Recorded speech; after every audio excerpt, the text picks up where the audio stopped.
Hello, everyone. Welcome to another episode of the podcast IBD Heal. I'm your host, Shakul, and I am joined by the lovely Corinne, who is going to share with us a wonderful story of how she's healed an autoimmune condition called multiple sclerosis. Welcome to the show. Hello, Shakul, and I'm so honored to be here because I'm one of your number one fans. You and Shamiz, you're incredible people that I really, really admire and just think are. Not only is your story to me incredible, but you're really kind, good people, which is not always not always the thing that happens when you meet someone, But you're both good, kind people, and you have an incredible story. Thank you. Appreciate that. Well, today we're here to talk about your story, which is amazing because if I remember correctly, it's been 13 years since you were diagnosed with multiple sclerosis. Is that right? You're close. You're really close. Almost there. Almost there. Okay. Yeah, you're almost there. Yeah, no, I was diagnosed in 2004. Okay. So it's, but what you're referring to is I've been in remission for 13 years. So 13 years since you've kind of gotten better. Awesome. Yeah. So you're really close. Yeah. Yes. So what we'll do today, I think it's really amazing because a lot of the people that follow us, they're dealing with a different type of autoimmune condition with the bowel, the inflammation of their bowel. Multiple sclerosis is different, but it's not hugely different. The kind of starting point is all with the gut anyway. And if you drill down into the causation aspect of where these things begin, the starting point's not completely out of whack. It's not completely different. And as we'll find out, the healing process is kind of similar in that we need to make certain changes to our diet and our lifestyle to start to heal our bodies and recover and get better. So maybe if we start off with where this all began for you, and then we can kind of start going through your story and kind of understanding what happened and what you did. Yeah, okay, sure thing.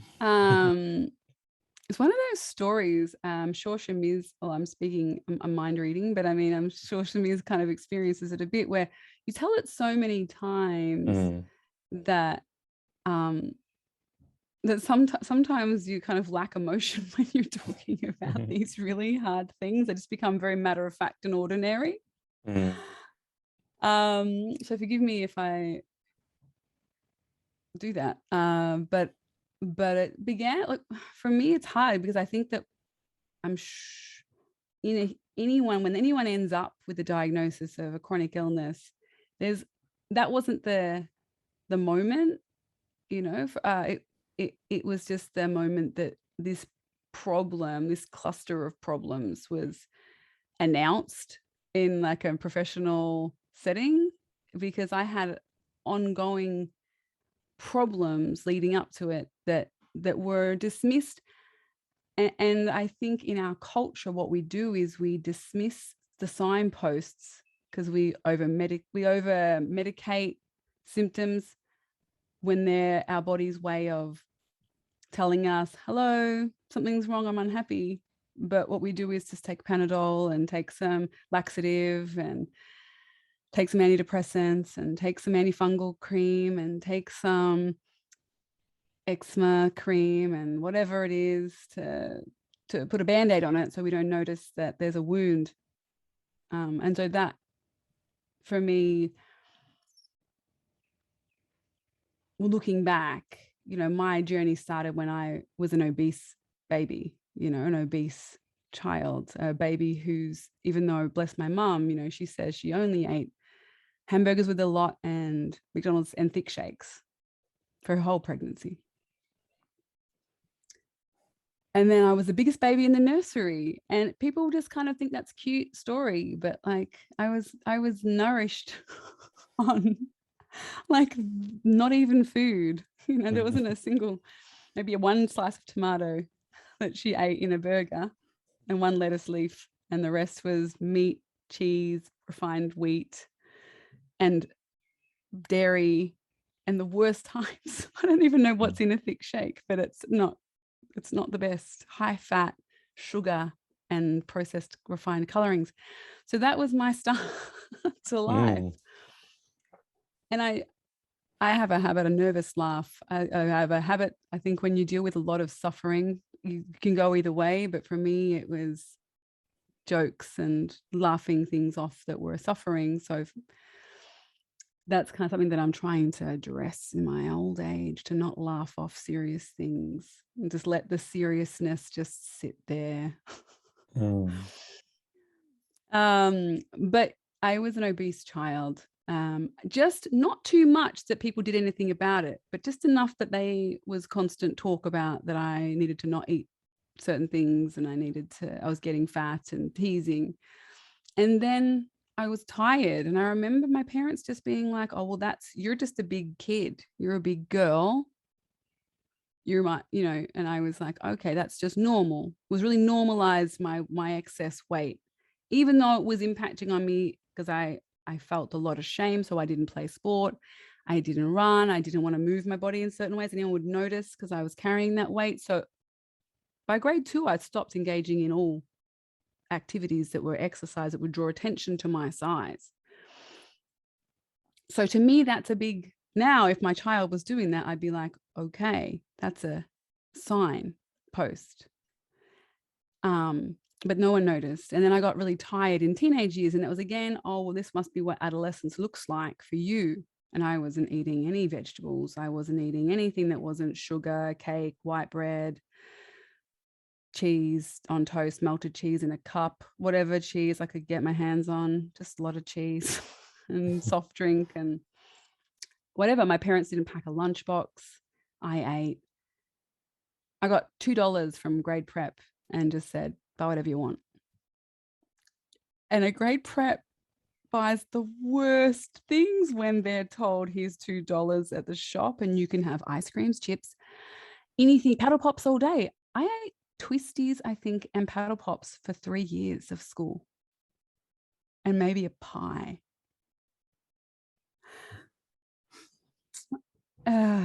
And so, yeah, there was lots. And then I got tired, and then I got migraines. Then I was constipated, going to hospital for constipations. My teenage years, I was morbidly obese by the time I was 18. I was in chronic pain. And people would just, here's some Panadol, go have a lay down. You're tired and depressed. Poor you, your teenage years are really hitting you hard. I don't know how that would be if I had have been eating completely differently and living in a different way and moving my body. I'm certain my teenage years wouldn't have been quite so depressing and hard, because I was already depressed and on antidepressants by 17. I was constantly having bouts of candida in my gut, like once a month. By the time I was 18, I was having that every month. By the time I was 22, I was diagnosed with fibromyalgia, another autoimmune disease. I was in chronic pain. I could barely lift my arm over my head. And again, it was just like, oh, well, that's just what you get. That's just aging. That's just bad life. Luck. Bad luck. Bad luck. So I was living,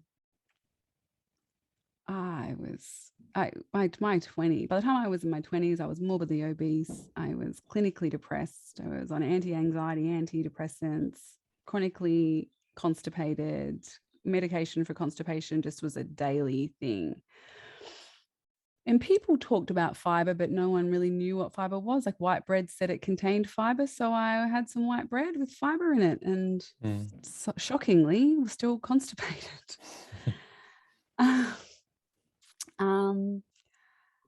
So then I was in a lot of pain. I was working, but I wasn't able to have any fun. So all my friends did their 18 and 20s where they partied. And I would say, look, I can only do one thing, and that's work and pay the bills.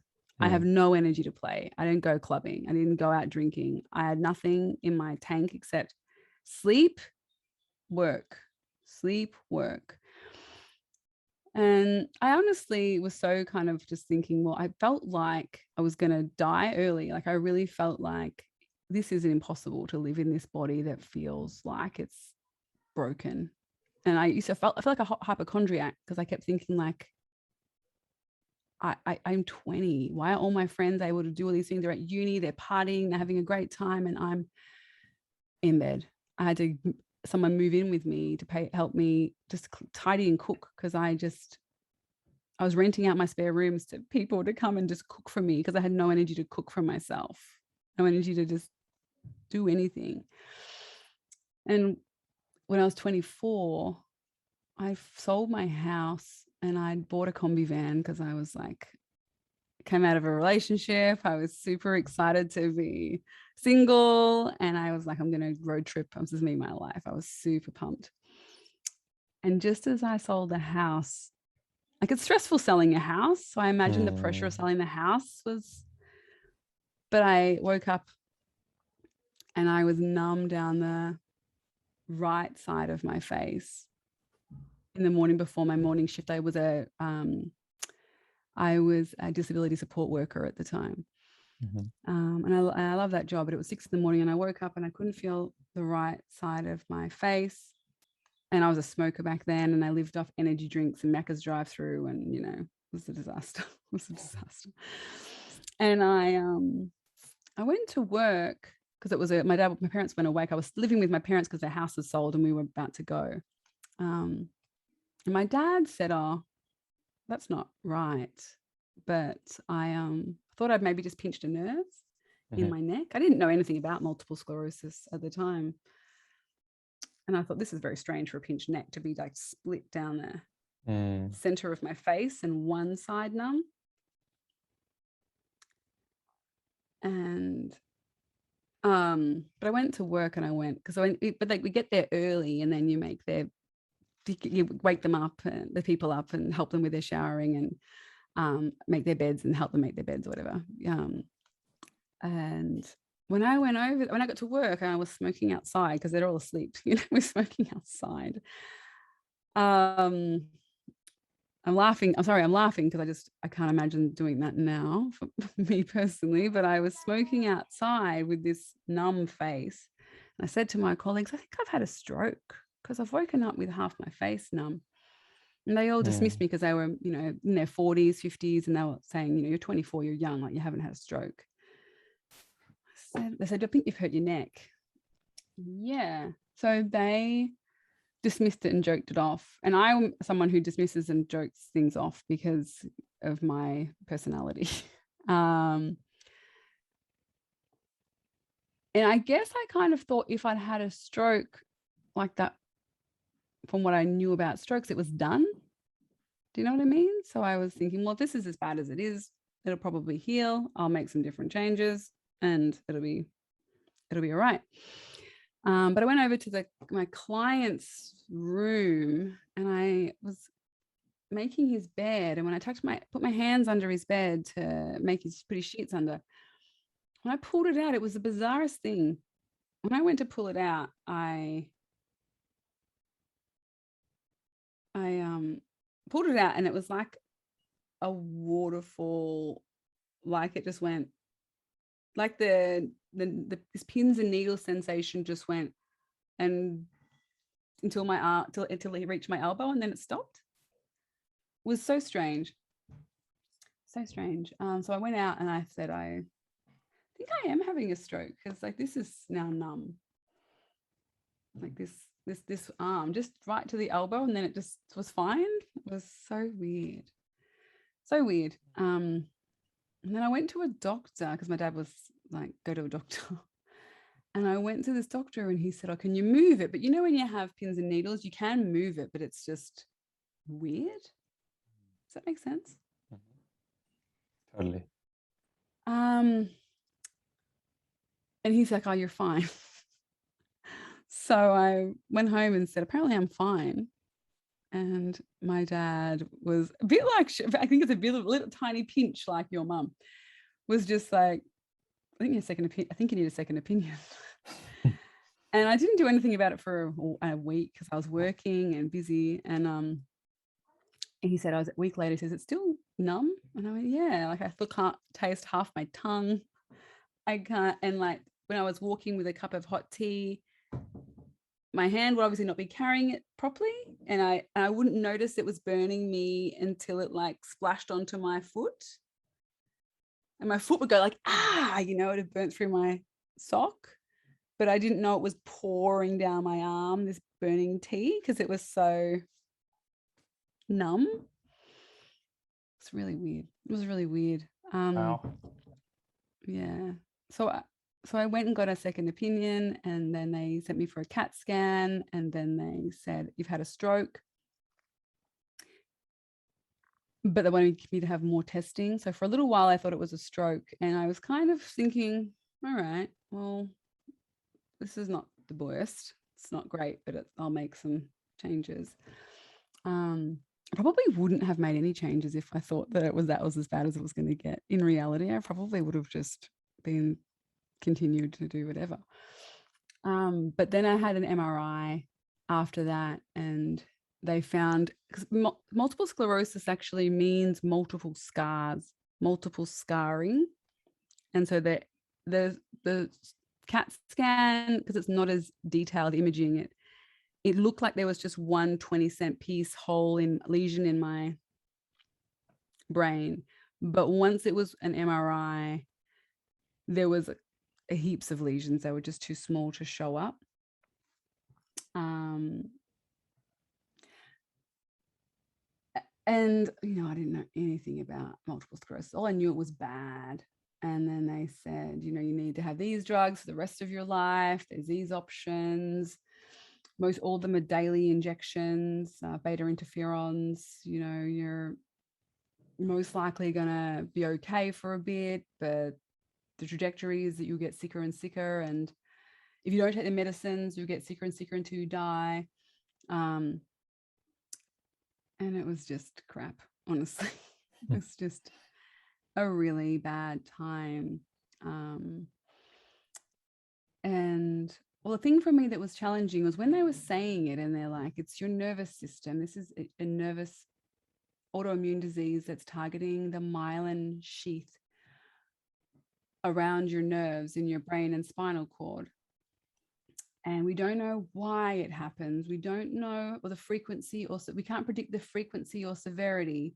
We don't know why, but we have these drugs that seem to reduce the severity and frequency of attacks, but they also can't predict the frequency or severity of attacks. So I was just so skeptical when he said that. These are your options. Even though we don't know, we can't predict this or this, these medicines seem to make it better. And at the time I was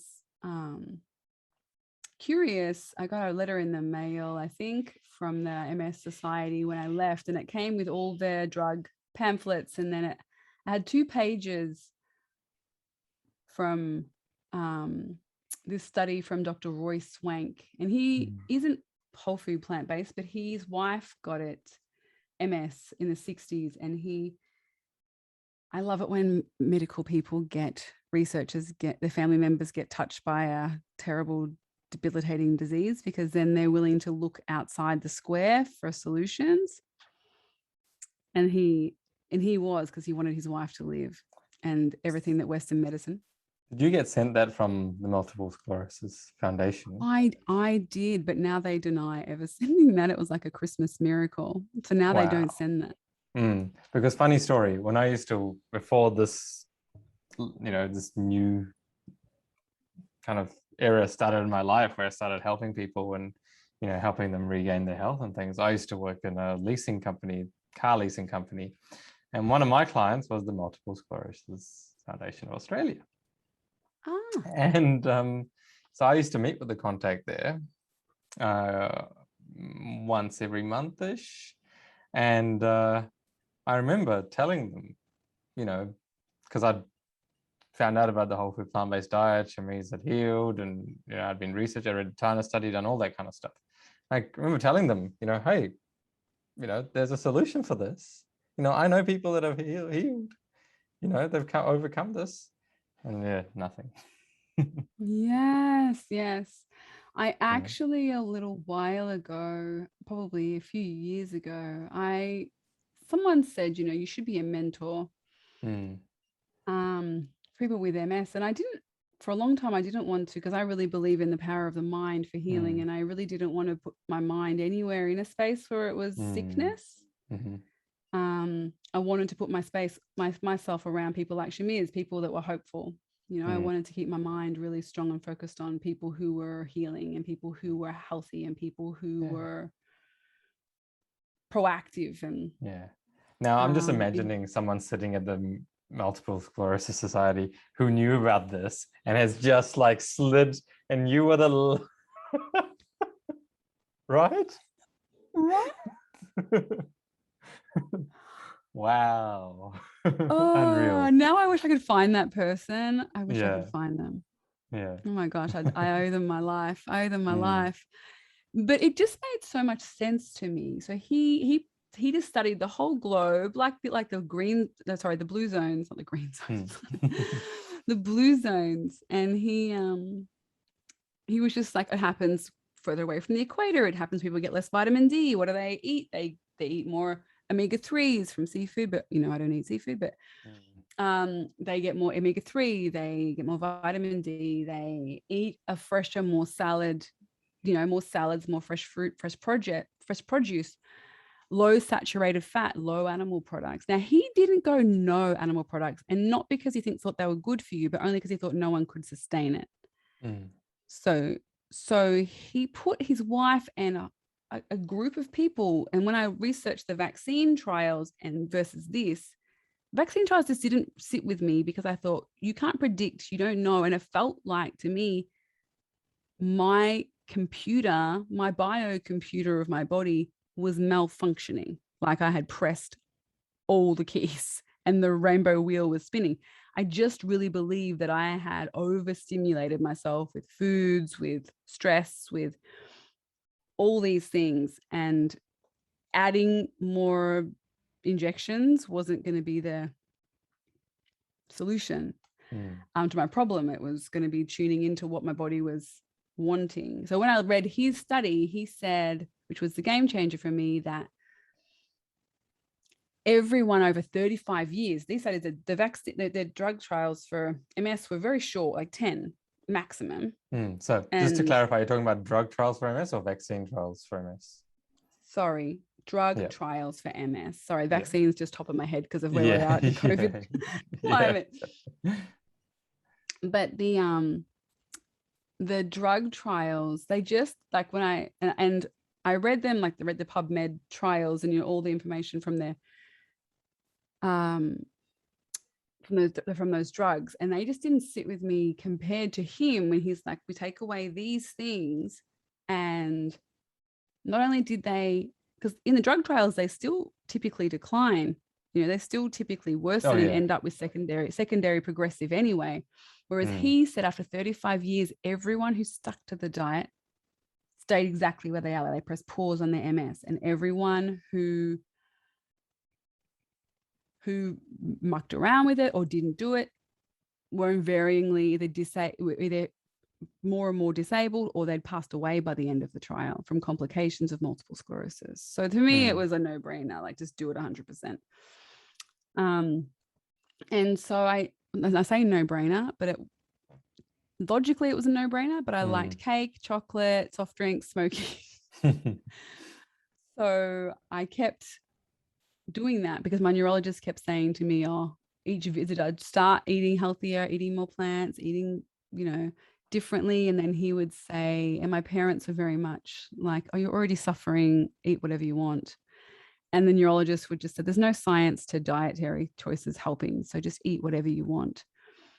And so I'd leave and go get cheesecake, or leave and whatever. And so I'd have relapses all the time. For 4 years, I had relapses all the time. And then in 2008, I woke up and I couldn't feel anything from the waist down at all. I couldn't feel like go to the bathroom. I couldn't feel myself do anything. I could walk, but it was like I was wearing giant frozen concrete blocks.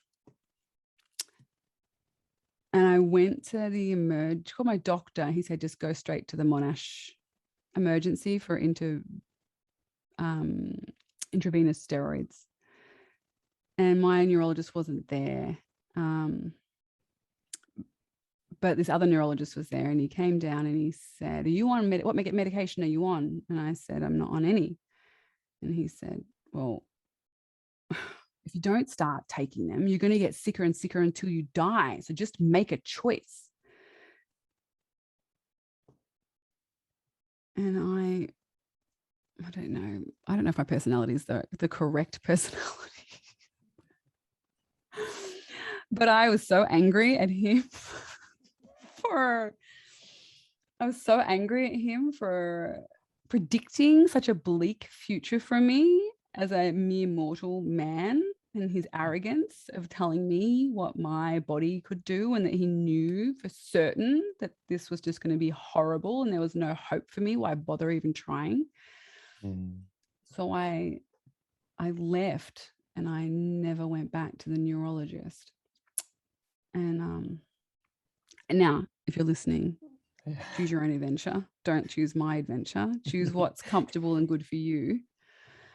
But that, for me, was the best decision. And because I'd go there every 6 months to be told I'm just going to be a sicker person forever. Shamiz did exactly the same thing. Did he? Yeah. Yeah. He left the hospital and didn't ever go back. You know, and we tell everyone exactly what you just said.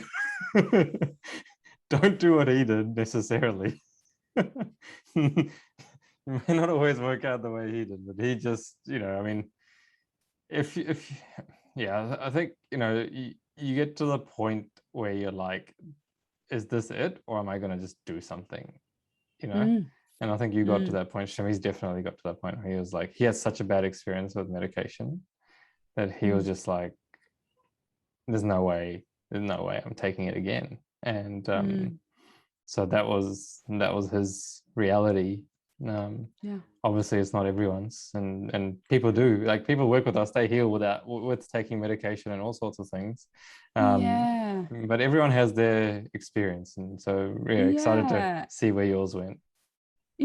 So I think that with I don't want to take too long. I think that the key is, and I remember this doctor, I think that some of us have this idea that it's one way, you know, but like I remember this doctor when I went to this MS retreat in 2006, so 2 years before I had that experience. But he had multiple sclerosis, and he was also taking the interferon drugs, and he just said, and I think there's whatever feels right for you is right for you, because if your mind believes that's right, typically it'll work out pretty well if you really believe that this is the path. But he said for him, he wanted to hedge his bets, you know, and I think that for him it worked. And now he's off them. He's just focused on whole food, plant-based, and exercise, meditation, yoga. But initially he was a medical doctor, and he was saying, you know, I'm going to do both. And it's going to be personal, whatever people choose. But like Shamiz, my neurologist, he just happened to also be my brother's neurologist. So I had been in his office, in his waiting room every year for my whole life while he told my brother that he was dying. So my brother died the year after I was diagnosed. And 3 years before that moment when his substitute said I was going to just die, and hearing that after what we'd been through as a family, I was thinking, my parents aren't doing that. I'm 100%. If there's a way in hell that Brett couldn't avoid his condition. It was a deteriorating muscle wasting disease that's genetic. We couldn't fix him, but I was definitely not going to hear that story again. My parents just start over listening to that story every year, caring for their grown child as she died and wasted away slowly and then died. So those words were really impactful for me personally, because that place was very traumatizing for me. It had robbed me of my favorite person, one of my favorite people. Not robbed, it hadn't robbed me. That's giving it too much power. It hadn't. It'd just been the bearer of terrible news every year since I was 4 years old. Because you go along with your mum and your siblings when they go to those appointments. So, you know, you're just listening every year to this hopeless, sad story. So on that day when he said that to me, it would be different to somebody else. And the one thing that annoys me is that a different person would have heard that and just felt hopeless. And I still am annoyed. And I wrote to him a couple of years ago and said, in that moment, you could have stolen all hope from me. And we know from the placebo effect that hope, prayer, just a prayer can heal people. So how dare you in that moment every month take my hope away, this precious gift that we have, that we can offer someone as a gift that's almost as powerful in some cases as a plant-based. People just heal from cancer. We're just like, you're actually going to be okay. And they just say, I'm going to be okay. And they just convince themselves with their hope and their belief that they're going to be okay. Like antidepressants are mostly just placebo. We get better because we think someone's giving us a pill that's magic. It's going to make our brains get better.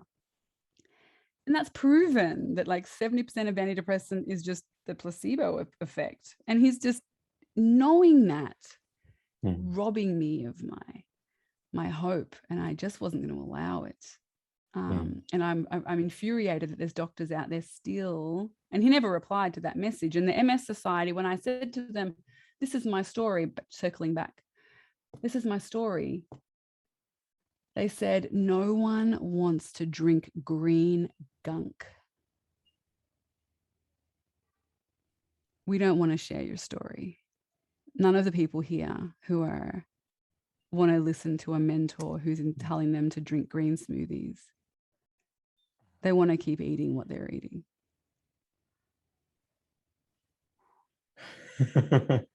So I wrote to the CEO of that company. I wrote to the CEO and I said, this is what your staff said. When I said, here's a hope story. There are many hope stories. There are so many people doing this that are surviving and thriving. And my green smoothies taste delicious. Let's just face it. Absolutely. They're amazing. Yeah. And they're way more amazing than being incontinent and in a wheelchair by the age of 30. Absolutely. Yeah. How dare you? So I wrote to her and she was really actually quite good. She said that a lot of the staff, she's progressive and open to it, but a lot of the, it's hard to slow to turn a big ship like a whole organization's mindset. But I was pretty. But in that time, thousands and thousands of people are suffering while they take their time to turn that ship. Yeah, totally. Totally.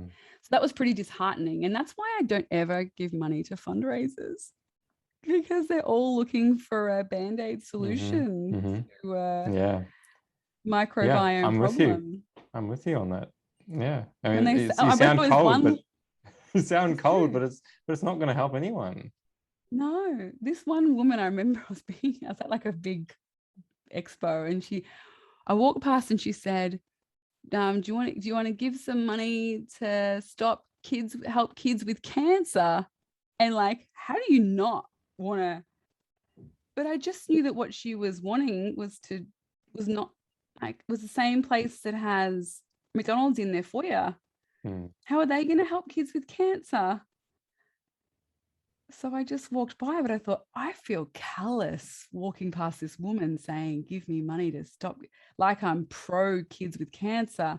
And I'm definitely not, but there's no morning tea barbecue sausage sizzle that's going to prevent kids from getting cancer. So yeah, it's a tough place to be. Where am I at, Shamiz? Sorry, everyone, I'm just rambling. So where you're at now is the doctors told you that that you're basically silly for not taking the medicine, and you've left there and you've decided that no. Yeah. So I'd been to retreats on this. I'd been reading about it for years. He just kept saying, don't. But whenever I'd committed, my lesions would decrease. And he'd say, it's just a coincidence, eat whatever you want. And then whenever I ate whatever I want, I'd have a relapse and it would increase. So for me, I guinea pigged myself for 4 years. And I felt like I had a pretty good vibe that eating well decreased the lesions. And it made so much sense to me that what I was putting into my mouth was part of the problem, and on my body and in my skincare and all those things were part of the problem. So that day, and I kept smoking all this time because I feel like hoping that your listeners can resonate.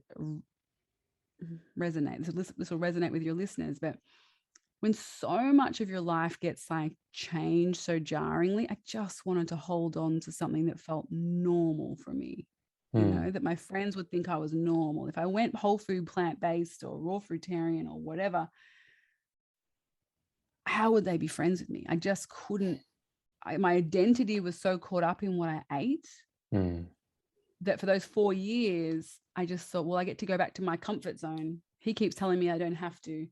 I go back to my comfort zone, smoking. All my friends understand me. I get to go to their houses and smoke and drink tea and eat chocolates and cakes and biscuits and whatever. And be normal in inverted commas, because being on the fringe, as we know, Shakul, is sometimes an uncomfortable, lonely, isolating place to be. So I really didn't want to be in that place, and we're hardwired to want to fit in, you know, for our safety. So I really didn't want to step out. So on that day when I woke up with no feeling in my legs, I thought, Corinne, you are a nightmarish. How can you be still smoking? So I didn't smoke again on waking that day. I would say that if I can't feel my anything, legs, private parts, anything, if I can't feel them, it's time for the smokes to go. I've pushed it to their limits. And the day before, I chain smoked the whole day because I was studying for a social work exam, my final one, and I was like, I'm so nervous. I'm just gonna study till late and smoke. So I very much associated waking up with no feeling in my legs to the cigarettes. And I thought, yesterday you really were disgusting. you really smoked an amount that now this has happened. So I stopped smoking that day, and I went whole food. Well, I went like not whole. They called it a plant-based diet, but it's not a vegan diet. It was allowed. The MS way was lots of oily fish, and you're allowed egg whites and honey. And I hadn't made the connection with the animals then. So I was like, okay, well, egg whites, prawns, things. I liked seafood. I thought that's doable. So that day I went the MS plant-based. So everything else was gone. No processed foods, no, butter, eggs, dairy, none of that. But you're allowed plant-based, but with the smaller scale seafood that has the least mercury, and that's that eats plants, not the fish that the predators. Does that make sense? Right. Yep. It was that the fish that are predators are also eating fish with more mercury. That was the thinking. And they have they're less oily. They're more oily when they're sardines, and that omega-3s are better for MS brain.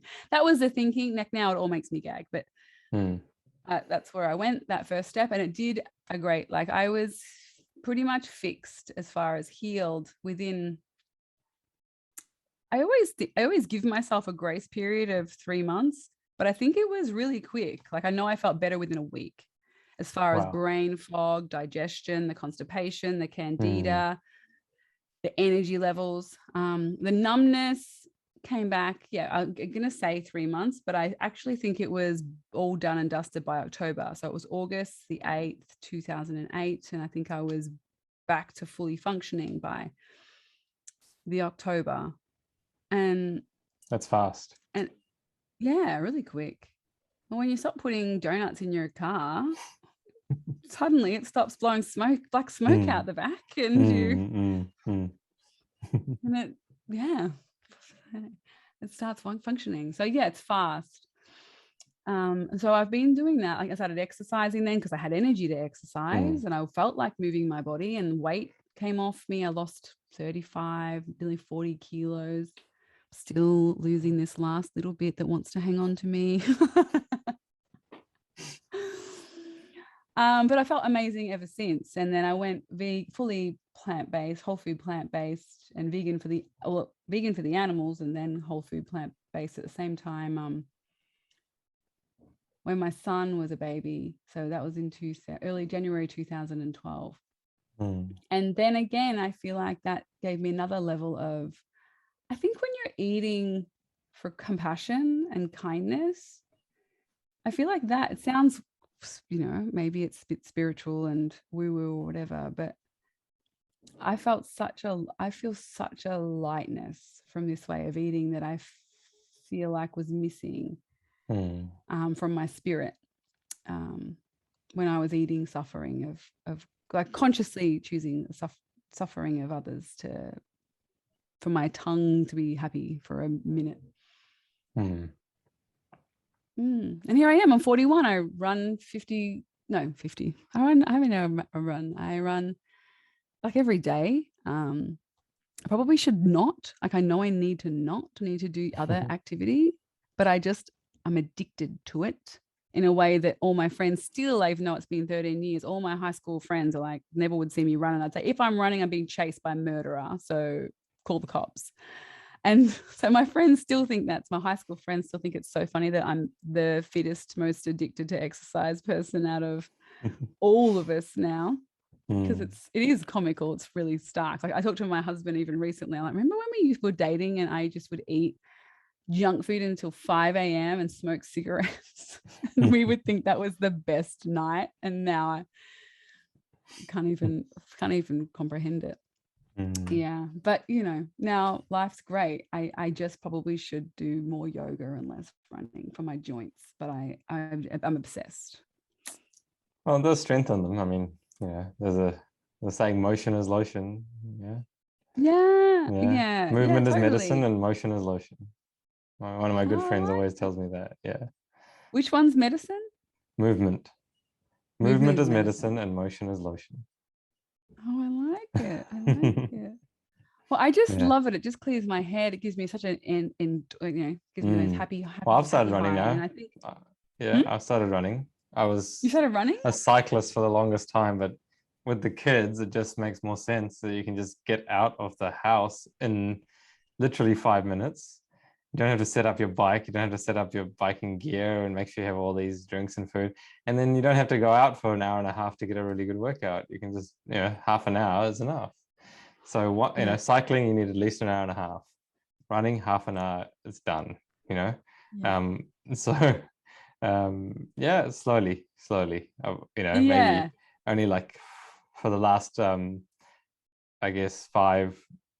or 3 weeks, I started with 3Ks at a time. Now I'm doing 5Ks. Now I did 5Ks twice last week. So that's slowly, because it does put pressure on your joints. Slowly. I'm in no marathon. I remember I saw this quote today, and it was just like, I'm not in competition with anyone, just who I was yesterday.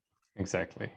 That's all you need to do. Nice. I still like walk up some hills, and because I live in a hill, so it's really hilly. And if I'm tired, I don't run the whole 5K. I just make sure it's for me 5K, and that gives me a nice time away from the kids.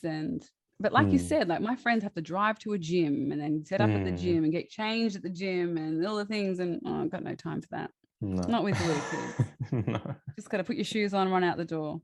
Yep, that's it. Yeah. So I mean, it's such a wonderful thing, right? Like I actually didn't realize, because this is the first time I've heard you talk through your whole story to me anyway.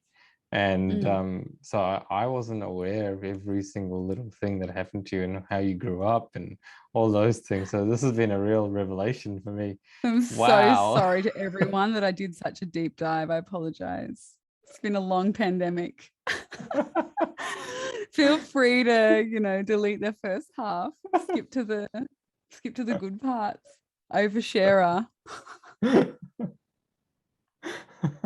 Was born in 1979. Let's start from the first. No, but but oh my gosh, it really gives some perspective, doesn't it? Like from what you came from, for you to be able to turn your life around, and then it reminds me of that email that you got where they're like, people don't want to eat green gunk, and you would be the poster child for the person who would not have wanted to eat green gunk, but yet you did it because of how you felt. And I tell everyone this, like, if you are willing and able to make the change, then you can do it. And when you start feeling better, that's it. This is the thing, because I am, and a lot of the guests on the show, none of us wanted to eat this way. Yeah, I mean, we're the same. I didn't want it. I didn't want it. I wanted to eat. I remember as a kid, I used to say to my kids, because my kids eat pretty well, but they still can be fussy. And I was saying, Ranjit made some big chunks of capsicum recently in the dinner, really huge, like inch big ones, and they ate them. But as I said, as a kid, I would have flicked every single one of them to the side and every bit of onion, and I wouldn't have eaten any of it. I would have just eaten mince with just sauce. And I would have, I said to everyone, I only wanted things that were beige. I didn't want a vegetable at all. Like all I wanted was to smoke and eat cake and drink cups of tea. I never wanted it, but now once you've tried it for a week, like if you can just commit to it for a week, like 3 days when your bowels start to say, oh my God. And your mind feels like this blanket of cobwebs peels off your brain from this sludgy oil fat that's circling around your capillaries in your brain, whatever they call it. I don't know what they call them. You know, I just felt so much better. If you can do it for 4 days, you notice a difference. And then once it becomes addictive, and people think it's like a cult, but it's the cult where you feel amazing and you get to love your kids. I see it differently. I see it like I've escaped from the cult. A cult, yes. But people who are in that cult think that this is a cult. Well, everyone does, right? So maybe we're all in this. Maybe we're all just in a cult of one. We're in a simulation. We're in a simulation where everyone thinks the other person's in a cult. Probably. And if you don't agree with them, then they're a bad person. You know? Like, oh my gosh, you're a bad person if you don't agree. Yes. Yeah. And one thing like that I feel like that things taste when you're eating that high salt, high fat, high oil, and animal-based diet. You know, you think that that's where flavor is. Like flavor comes from animals, dead animals, but flavor comes from, you know, herbs and spices. And I know your wife, when you came 100 years ago, but if I can try, I should just fucking transport them through the. But your wife came, and like we eat really healthy as well, but she made those. No, I don't even think she came. I think my eyeballs have made this a memory, even though it's not a memory. She posted a recipe that I didn't make with your daughter. She made these cinnamon beautiful cakes. Yes. And before you know what's possible, you think that we're just eating green gunk, but like, you know, it's possible to make such delicious divya, right? Divya. Yeah. Divya. Good.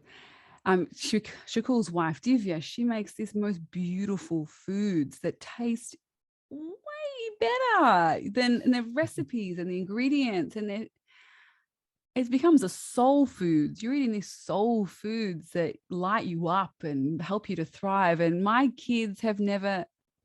We had to get a thing for my son, and they said, "What's his doctor's name?" And I said, "Oh, he's 6 and he's never been. Yeah, he's never been to hospital. I've been to hospital 100 times when I was his age. He's never been to the hospital. He never had a thing. He's been to one doctor once, a different doctor, because he cut his chin. But my kids are so healthy. They're the tallest in their class. They're the strongest, and they've been vegan since they were born."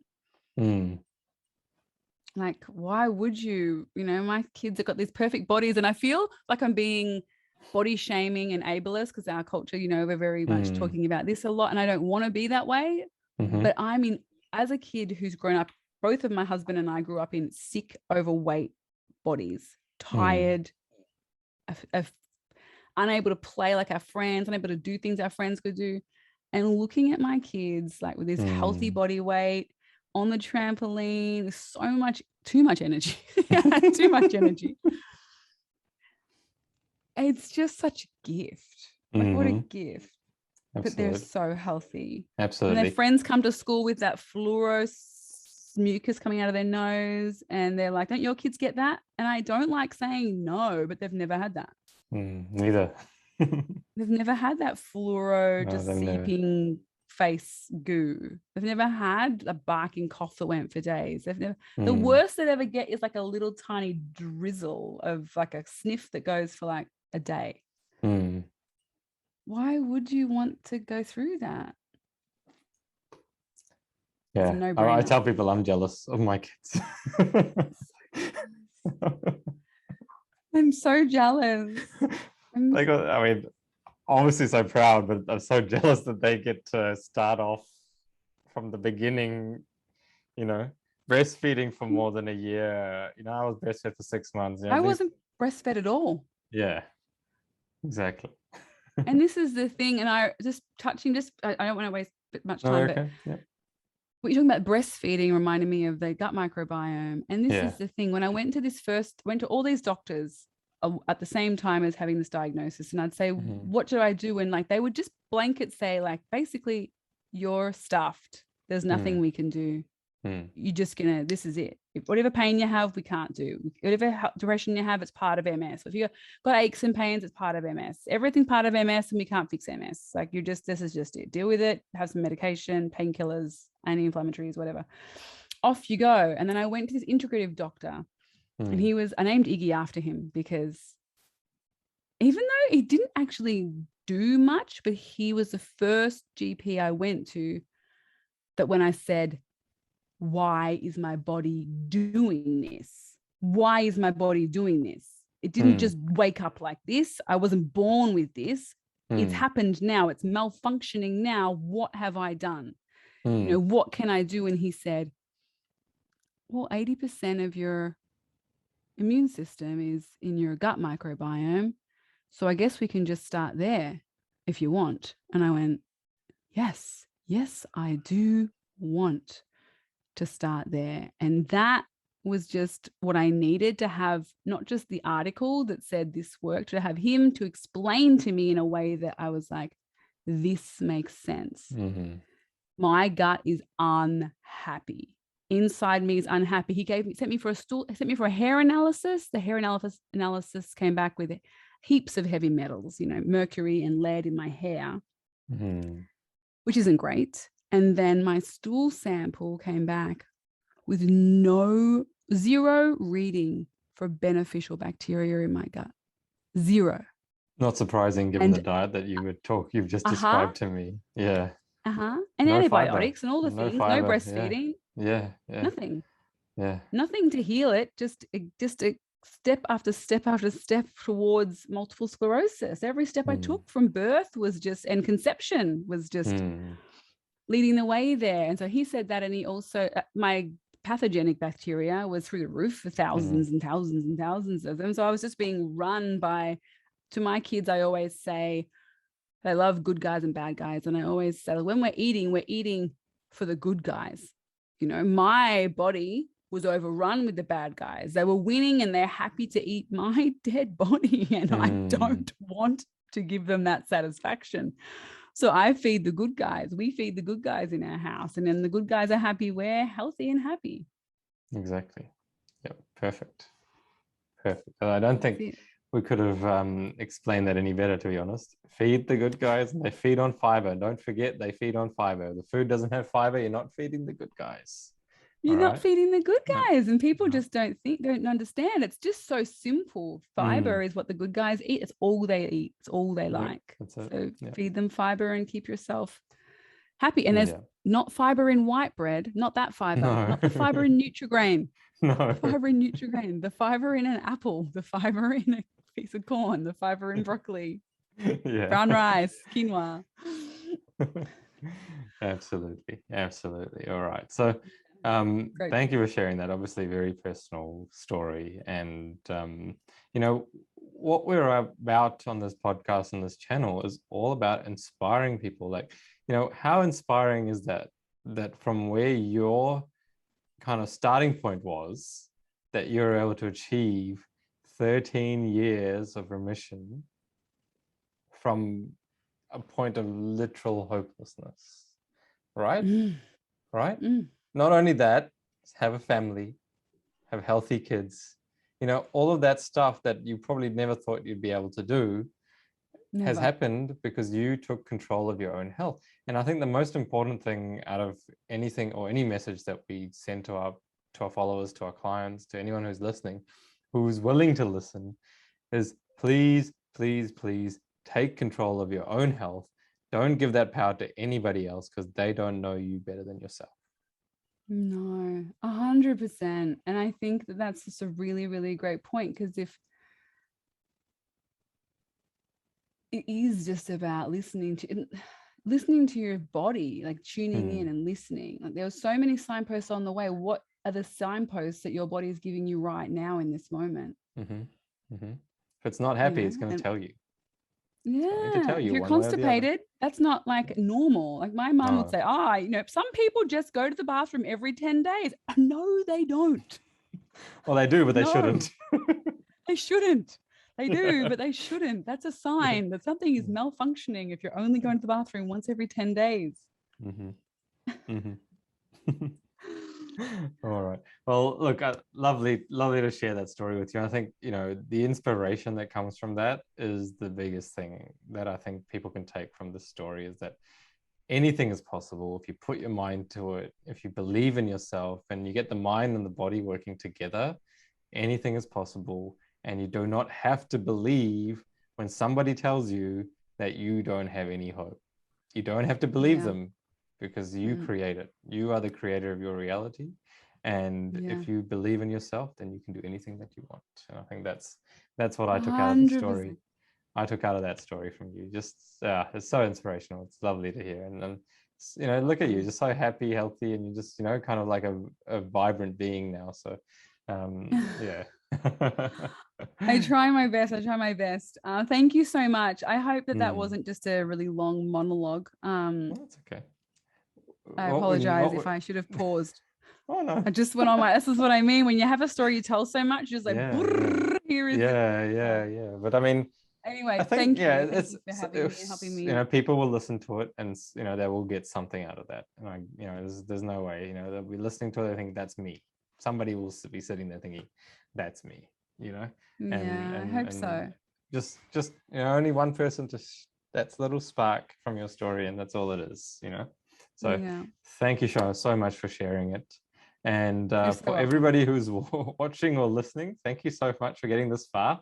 And it was an amazing story, so I'm not surprised that you're here, but it just was incredible to hear how well Corinne has done based on where she started, and kind of how her lifestyle was to shift everything and start eating healthy and take control of that health. So if you enjoyed that, when you're watching on YouTube, please give the video a thumbs up and subscribe to our channel for more videos like this. And click on that little bell icon, you'll get notified of all our recent uploads. So that'll be great if you can do that too. But if you have any questions, there's a comment section down below. So if you want to ask any questions about Corinne's story or just health in general, I can't give any personal advice, but please ask and we'll do our best to answer. But apart from that, Corinne will jump in if we have any specific things for her too. So yeah, again, thanks so much for watching, everyone. You have a great day, and remember, eat plants and lots of them. Thank you, Corinne. Awesome. Absolutely. See you later. Thank you, everyone. Bye.